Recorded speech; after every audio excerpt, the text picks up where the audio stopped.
नमस्कार। सूचना एवं जनसंपर्क विभाग की प्रस्तुति हिमाचल बुलेटिन में आपका स्वागत है। पेश है आज के समाचार। अंतर्राष्ट्रीय बालिका दिवस के अवसर पर आज शिमला में मुख्यमंत्री श्री जयराम ठाकुर ने प्रदेश की बालिकाओं और महिलाओं को शुभकामनाएं दी और उन्होंने राज्य के लोगों से सामूहिक रूप से समाज में लैंगिक समानता सुनिश्चित करने की दिशा में काम करने और बेटी बचाओ बेटी पढ़ाओ के लिए प्रतिबद्धता को दृढ़ करने का आह्वान किया।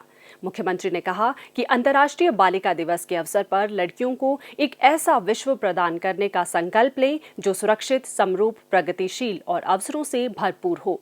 उन्होंने कहा कि राज्य सरकार बालिकाओं के कल्याण और विकास के लिए प्रतिबद्ध है और उनके सामाजिक आर्थिक उत्थान के लिए कई कल्याणकारी योजनाएं शुरू की गई है। श्री जयराम ठाकुर ने कहा कि बेटी बचाओ बेटी पढ़ाओ के अंतर्गत लड़की के जन्म पर बीपीएल परिवारों को दी जाने वाली एक मुश्त सहायता राशि को 10,000 रुपए से बढ़ाकर 12,000 रुपए किया गया है। मदर टेरेसा असहाय मातृ संबल योजना के अंतर्गत 2 बच्चों के पालन पोषण के लिए प्रदान की जाने वाली सहायता राशि को 4,000 रुपए से बढ़ाकर 6,000 रुपए प्रतिवर्ष प्रति बच्चा किया गया है।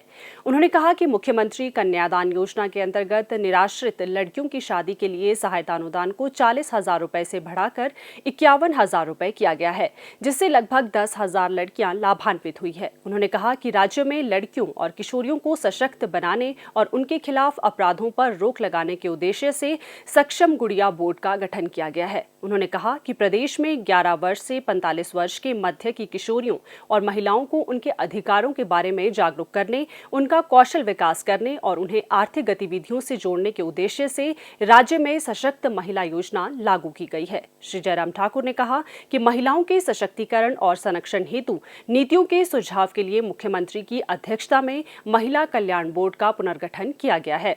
इसी प्रकार मुख्यमंत्री बाल उद्धार योजना के अंतर्गत 8वीं से 10वीं कक्षा में प्रथम 2 श्रेणी प्राप्त करने वाले बाल एवं बालिका आश्रम के बच्चों को वित्तीय वर्ष 2019-20 में 10,000 रुपए की वार्षिक छात्रवृत्तियां प्रदान की गई है। मुख्यमंत्री श्री जयराम ठाकुर ने राज्य के लोगों से कोविड-19 वायरस के प्रसार से बचने के लिए अपने घरों से बाहर निकलते समय फेस मास्क का उपयोग करके भारत सरकार के मास्क अप अभियान का हिस्सा बनने का आह्वान किया है। मुख्यमंत्री ने कहा कि लोगों को सार्वजनिक स्थानों पर सामाजिक दूरी भी सुनिश्चित करनी चाहिए और कम से कम 20 सेकेंड तक अपने हाथों को साबुन से नियमित रूप से धोना चाहिए। उन्होंने कहा कि लोगों को हैंड सैनिटाइजर का भी इस्तेमाल करना चाहिए। मुख्यमंत्री ने राज्य के लोगों से सामाजिक दूरी, फेस मास्क पहनना, कमरों को अच्छी तरह से हवादार रखना, भीड़ से बचना, अपने हाथों को साफ रखने जैसी कुछ सरल सावधानियां अपनाकर सुरक्षित रहने का आह्वान किया है। उन्होंने कहा कि संक्रमण के खतरे को कम करने के लिए खांसते व छींकते समय कम से कम 2 मीटर की दूरी बनाए रखनी चाहिए।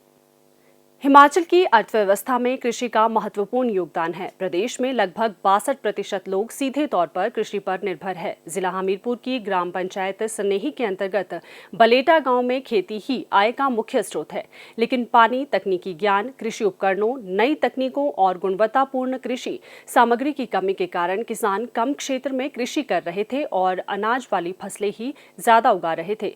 इस गाँव में सब्जी उत्पादन नाम मात्र ही था। उप परियोजना बलेटा शुरू होने से पहले केवल 1 हेक्टेयर क्षेत्र रबी मौसम सब्जियों के लिए उपलब्ध था।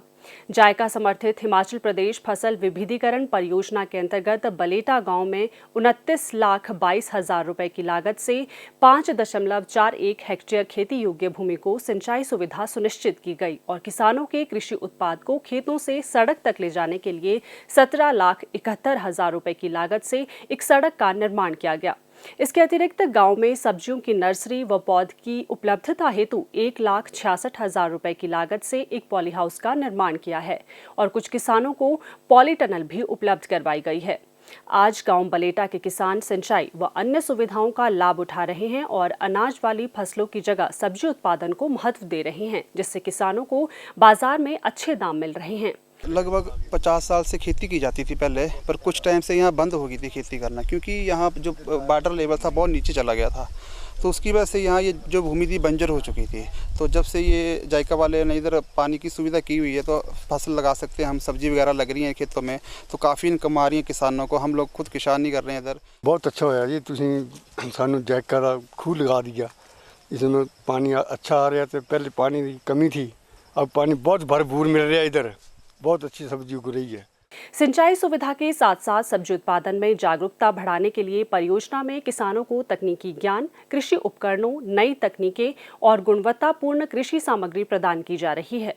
सब्जियों की उत्पादकता 70 से 85 क्विंटल प्रति हेक्टेयर से बढ़कर अब 180 से 200 क्विंटल प्रति हेक्टेयर हो गई है।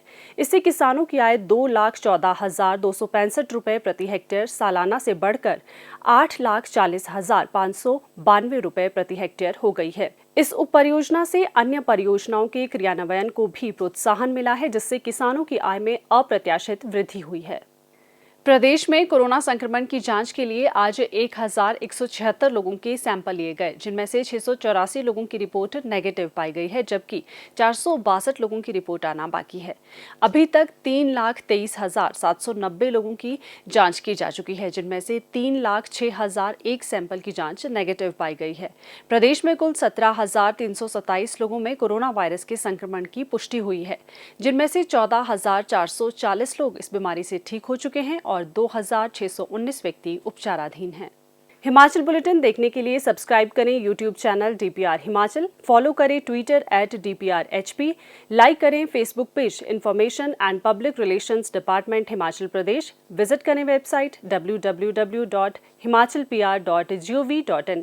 इस अंक में इतना ही। कल फिर होगी मुलाकात। दीजिए इजाजत। नमस्कार।